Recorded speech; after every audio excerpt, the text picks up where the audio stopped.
주님의 이름으로 사랑하고 축복합니다. 네, 반갑습니다. 네, 오늘 말씀은 온전함으로라는 제목입니다. 하나님의 말씀을 그렇게 증거하려고 하는데요.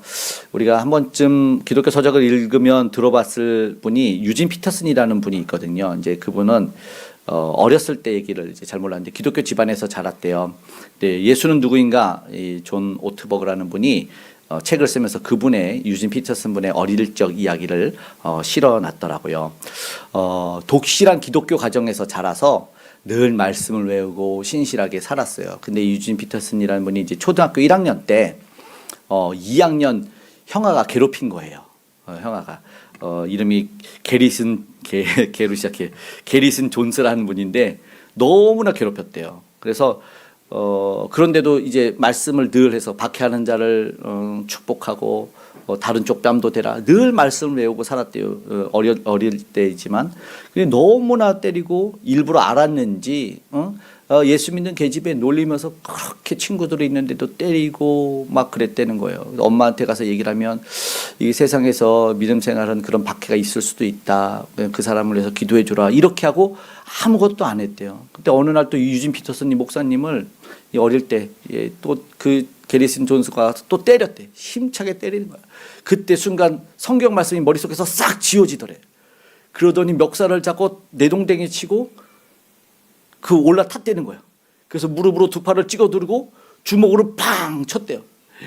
그랬더니 코피가 팡 터지는데 기분이 너무 좋더라는 거예요. 그러면서 자기도 모르게 성경 말씀이 사라지니까 삼촌 그래봐 이랬다는 거예요. 그랬더니 갑자기 또 이러면 안 되지 그런 생각에 자기가 말씀을 듣고 이제 살았던 그게 갑자기 생각나니까 얘기를 했더래요. 나는 예수님을 믿습니다 해봐. 나는 예수님을 믿습니다. 안 따라하지. 갑자기 주먹으로 때려놓고 나는 주님을 믿습니다. 안 따라하지. 따라해. 그리고 또 주먹으로 때렸더니 그 친구가 나는 예수님을 믿습니다. 그 형아가 따라했더라는 거야. 그러면서 그 고백에 유진 피터슨 목사님이 첫 번째로 전도한 사람이라고 회심했던 사람, 회심시킨 사람이라고 얘기하는데 이게 전도는 아니잖아요. 그렇죠? 하나님 만나야 되잖아. 예수님 만나야 되는데 그게 전도는 아닌데 오늘 우리가 읽은 말씀 성경을 보면은 너무 반대되는 거잖아요. 통쾌한 생각이 들면 안 되는데 뭔가 좀 통쾌하고 이게 하나님 우리에게 전하라고 하는 사랑의 모습은 아닐 텐데 주먹으로 전도하는 이야기는 아닐 텐데 성경 본문과 반대돼요. 오늘 보니까 우리가 너무나 잘 들었던 말씀 원수를 축복하고 왼쪽 뺨 맞으면 오른쪽 뺨도 돌려내고 이런 말씀을 하라는 거죠. 오리를 가자고 하면 십리를 가는 이 성경 말씀 그러면서 마지막에 하시는 말씀이 온전하라고 하는데 과연 이 말씀을 통해서 온전함이 가능한 것인가? 오늘 말씀을 한번 읽어보죠. 마지막 절에 예수님의 명령입니다. 그러므로 하늘에 계신 너희 아버지의 온전하심과 같이 너희도 온전하라. 온전함이라는 이 말씀이랑 명령이 과연 가능할까? 마태복음 5장 산상수훈이에요. 이 제자들에게 많은 무리들에게 귀한 생명의 말씀을 가르쳐 주시면서 이 핵심적인 말씀을 이 48장 오늘 본문 마지막 절에 하시는데 충격적이죠. 과연 이 말씀을 딱 듣고 온전하라 그러면은 이게 마음에 들까? 아멘, 온전하겠습니다. 내가 완벽해지겠습니다. 라는 생각보다 한 구석이 답답하고 주위 눈치도 좀 보게 되고 변명 한번 하고 뭐 이런 생각이 좀 든다는 거죠. 우리가 좀 이 본성적으로 보니까 하나님의 온전하심을 닮으라는 것이 마치 불가능한 목표를 도전으로 스케이트 요즘에 금메달 따는데 한 번 얼음 빙판에 올라가 본 적이 없는데 가서 금메달 따오라는 얘기랑 똑같다. 이거는 불가능이다. 누군가는 이 말씀 딱 받으면 절망하고 원망하고 불편함이 느껴지는데 정말 이 말씀은 하나님 우리를 괴롭히려고 주시는 말씀일까? 정죄하려고 주시는 말씀일까? 이것이 아니라 사실은 참 제자는 이런 모습으로 살아야 된다. 결국 온전함이라는 것은 뭐냐면 불가능이 아니라 가능으로 나아가야 되는 말씀이다라는 말씀이죠. 사실 34절부터 한번 눈으로 한번 보십시오. 헛 맹세로 나를 포장하지 말고 정직한 존재가 되라는 말씀이고 38절부터는 눈에는 눈. 이게 뭐예요? 세상의 계산법이잖아요. 복수잖아요. 똑같이 하라. 오버하지 말고 딱 받은 대로만 돌려줘라. 좋은 것 같아요. 오리를 가라면 십리 가고 반대편 뺨도 돌려대면서 네가 당했으니까 돌려줘라가 아니라 너를 부인하고 너의 권리를 포기하라 라는 말씀이고 43절에는 뭐래요? 원수를 사랑하라. 야, 그러면서 48절 오늘 마치는 데 보니까는 온전하라. 진짜 불편하고 불가능한 것 같은 이야기죠. 이것을 볼 때서 이 온전함을 해소하기 위해서 신학적인 구분이 필요합니다. 뭐 어렵지 않을 것 같은데 꼭 기억했으면 좋겠는 이 두 가지 측면. 어떻게 불가능으로 가능을 이어갈 수 있을까? 첫 번째는 지위적인 완전입니다. 지위적. 이거는요, 우리가 행위로 내가 열심히 무언가를 노력해서 얻어지는 게 아니라 예수님이 십자가에서 이루신 의로움을 통해서 우리에게 덧입혀진 전가된 의라는 표현을 씁니다. 우리가 천국에 딱 가려면 이게 그러니까 법정적인 선포라고도 해요. 무슨 말이냐면 나는 이미 죄인인데 그 옷을 딱 입으면 통과하는 거 있잖아요.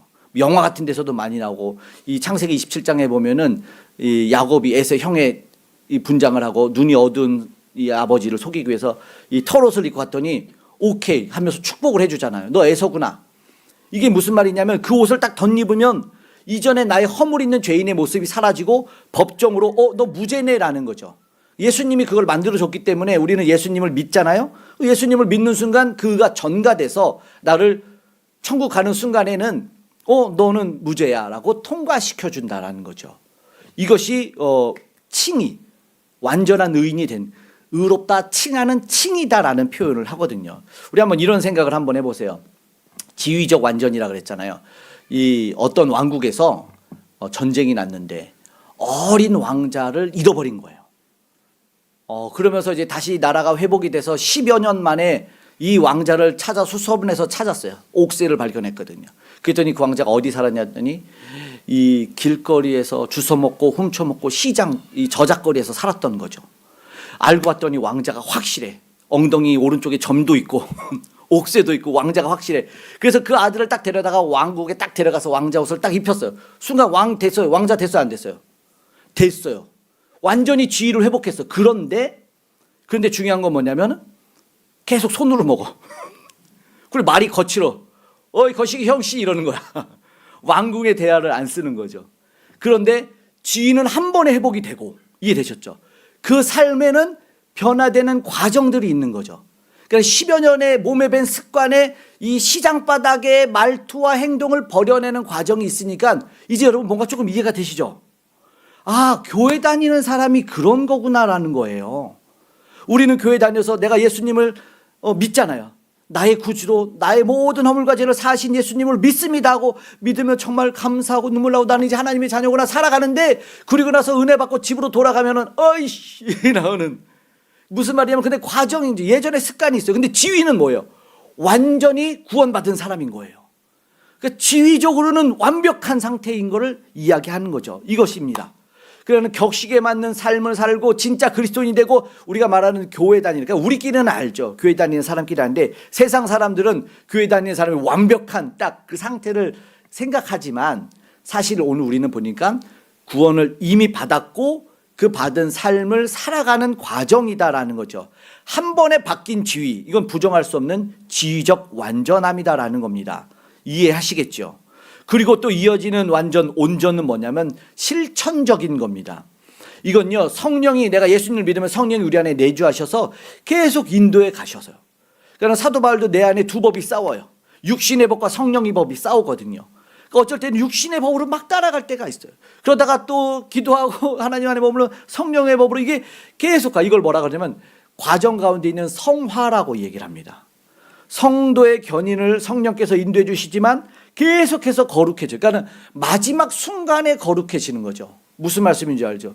지금 내가 생각하는 죄가 떠올라. 하나님 용서해 주세요. 막 회개를 해. 왜냐면 우리가 회개하면 죄를 용서해 주신다 그랬으니까 내가 과거에 생각 잘못했던 거, 내가 누군가에게 잘못했던 걸 하나님 용서해 달라고 막 회개를 했어요.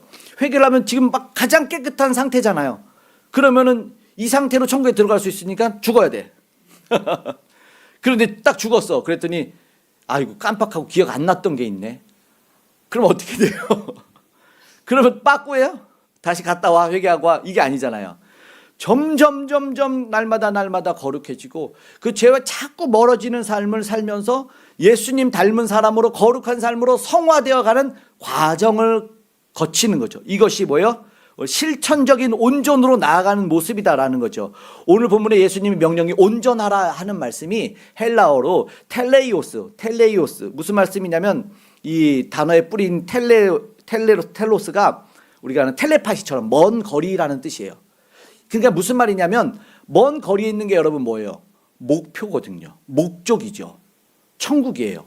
그러니까 그 목적을 향해 가는 게 온전함이다라는 거죠. 그러니까 퍼펙트한 완벽 흠없고 무결점을 얘기하는, 먼지 하나 티끌 하나 묻지 않은 상태로 되라, 변신해라라는 게 아니고, 그러니까 교회 다니면 완전 그거를 만들어가는 과정이지 완전히 우리가 교회 다니면 무균실에 갔다 온 사람들이 아니죠. 이미 지위적으로는 회복된 사람이고 삶을 사는 건 점점 나은 삶을 살아가는 그런 실천적인 온전을 이루는 사람들이기 때문에 목적을, 텔로스가 그런 상태예요. 하나님이 정해진 목적을 향해 가는 사람들 상태예요. 매일매일 가는 모습입니다. 그래서 우리가 잘 아는 아브라함에게도 이런 말씀을 하시는데 한번 창세기 17장 1절 읽어볼까요? 아브라함이 99세 때 여호와께서 아브라함에게 나타나서 그에게 이르시되 나는 전능한 하나님이라 너는 내 앞에서 행하여 완전하라. 아멘. 99세 돼서 100세가 되면 이삭을 주시죠. 그러면 100세 되면 완전해질까요? 그렇지 않습니다. 12장에서도 20장에서도 이제 두렵고 떨려서 부족하고 연약해서 거짓말 같은 거짓말을 하죠. 아비멜렉 왕에게 내 아니야 누인데 이렇게 얘기를 합니다. 계속해서 부족한, 그런 이 부족한 게 너 완벽해져라 라고 말하는 게 아니라 여기 완전도 역시나 타밈이라는 텔레이오스랑 같은 히브리어가 써서 목적으로 방향을 잡고 설정해서 가는, 그걸 이야기합니다. 방향성, 목표, 표대를 향해서 달려가라라는 거예요. 표대를 향해서 달려가라. 블레임러스, 그러니까 흠이 없는, 다른 성경에는 흠이 없도록 살아라. 흠이 없도록 살아라. 그 무슨 말이에요? 변신하는 게 아니라 살아가라라는 거예요. 살아가라. 블레임러스 이거예요. 결국 오늘 그 목표와 방향성을 통해서 지적 완전과 실천적 온전을 말씀하고 계시고, 그런데 오늘 우리가 살다 보면은 내가 조금 지켰다고 해서 자기의 함정에 빠질 수 있는, 그러니까 가짜 온전함이 있다라는 겁니다. 본질이 변질된 모습이 있다라는 거죠. 당시에 오늘 본문에 보면 종교 지도자들에 대해서 잘못한 이야기를 예수님이 하는데 43절에서 이런 얘기를 하십니다. 한번 읽어볼까요? 또 내 이웃을 사랑하고 내 원수를 미워하라 하였다는 것을 너희가 들었으나. 이전에 들었던 것이 있어요. 이게 뭐냐면 레위기 19장 18절에 나오는 원수 갚지 말고 내 이웃을 사랑하라는 말씀을 조금 바꿨어요. 예수님 당시에 바뀌어서 내 원수를 미워하지 말라로 조금 바뀌었다라는 말이죠. 이걸 왜곡이라고 하는데 자기 수준으로 말씀을 낮췄다라는 거예요.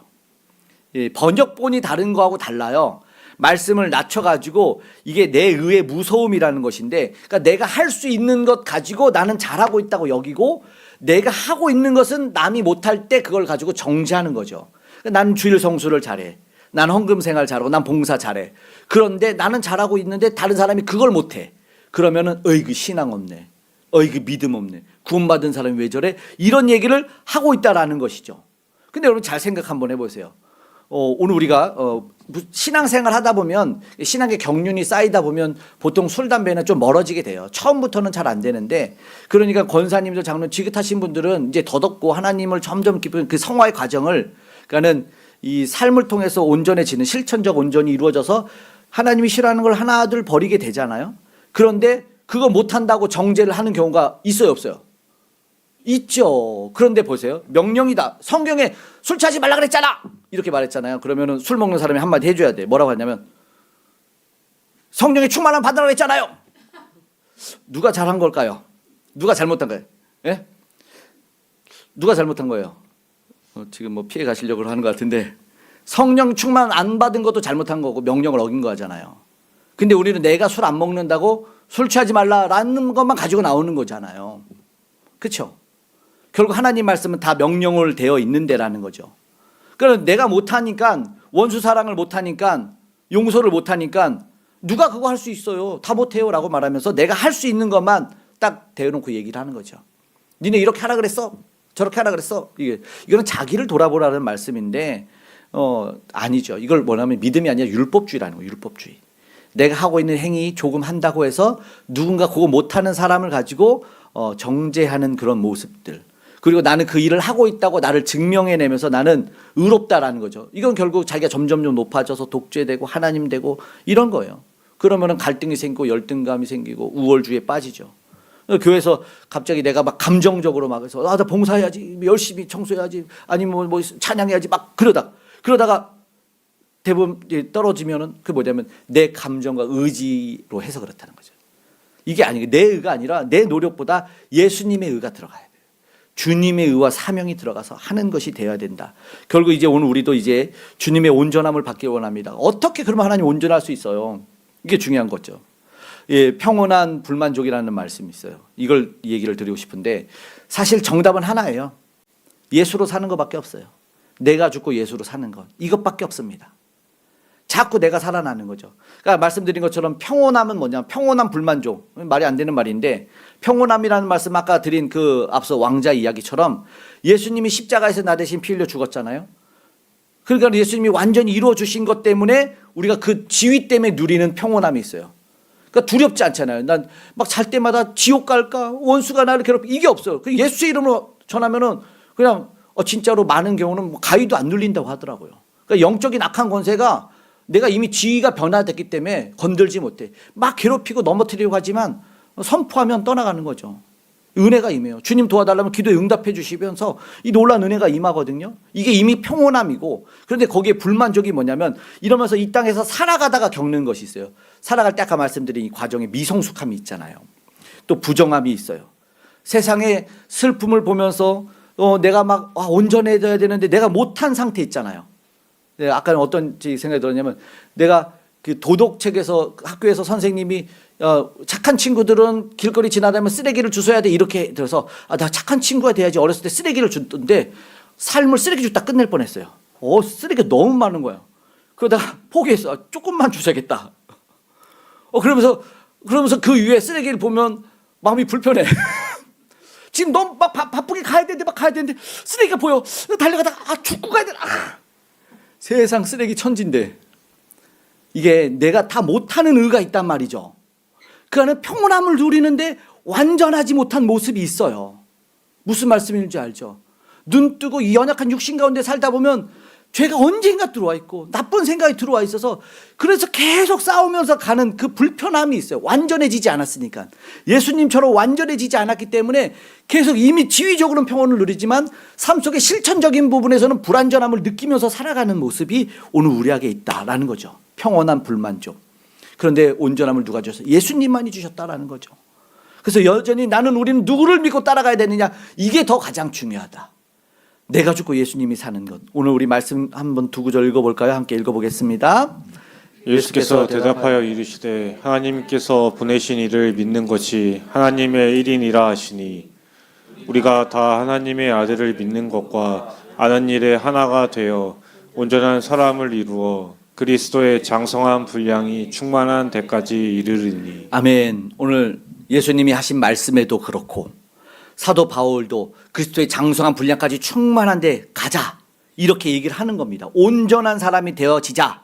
근데 여기에 뭐야? 보내신 이를 믿고 하나님의 아들을 믿는 것. 결국 오늘 우리가 해야 될 것이 무엇이냐라면 믿는 것이다라는 겁니다. 믿음으로 온전케 되는 겁니다. 믿음으로.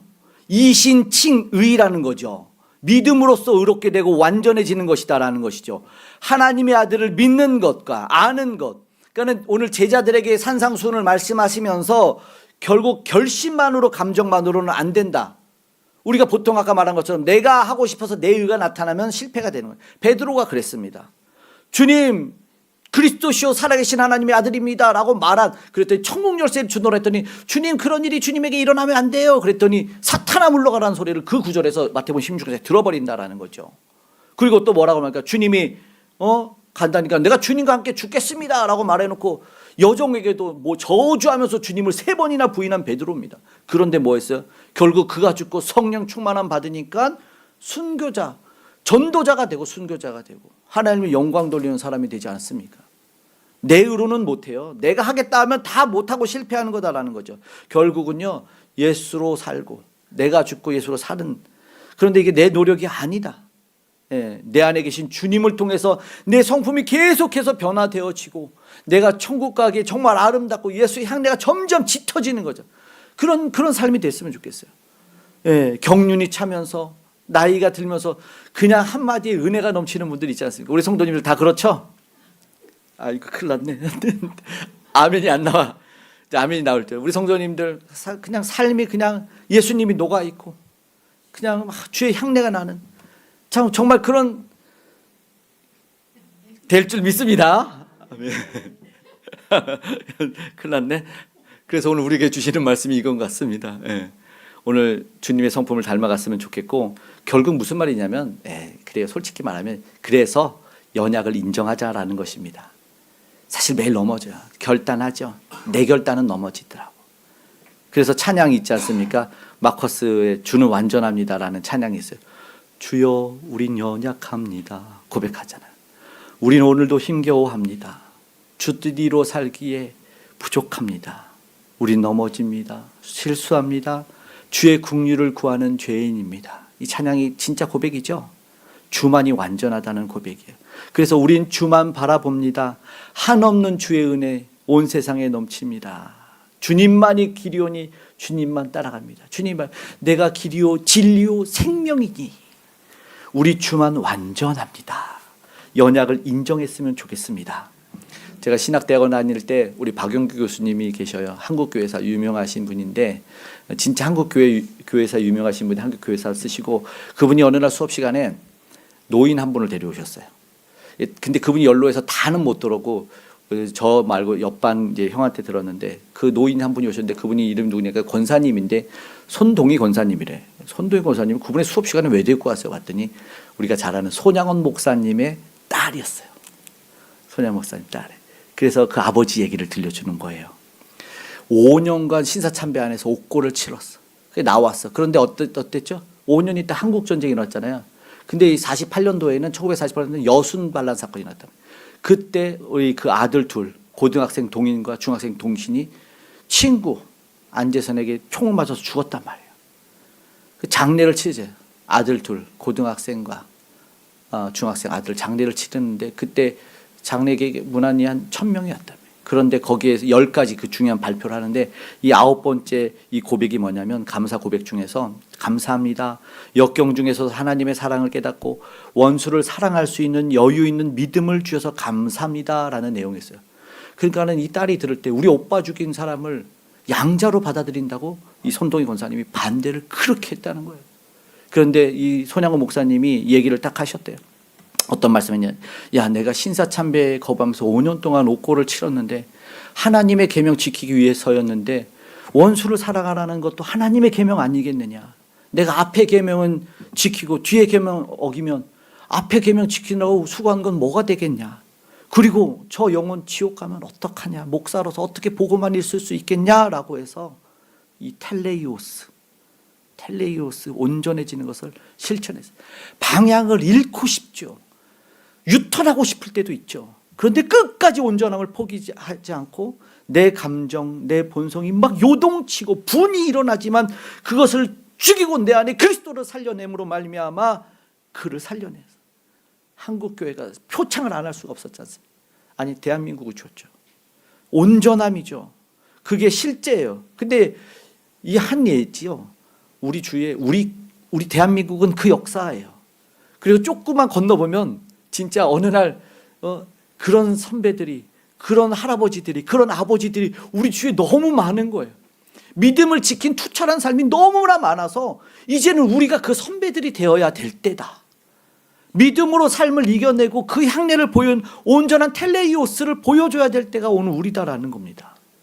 오늘 우리 이제 말씀 마치고 함께 기도하면 좋겠는데요. 우리는 양이다고 말하지. 양.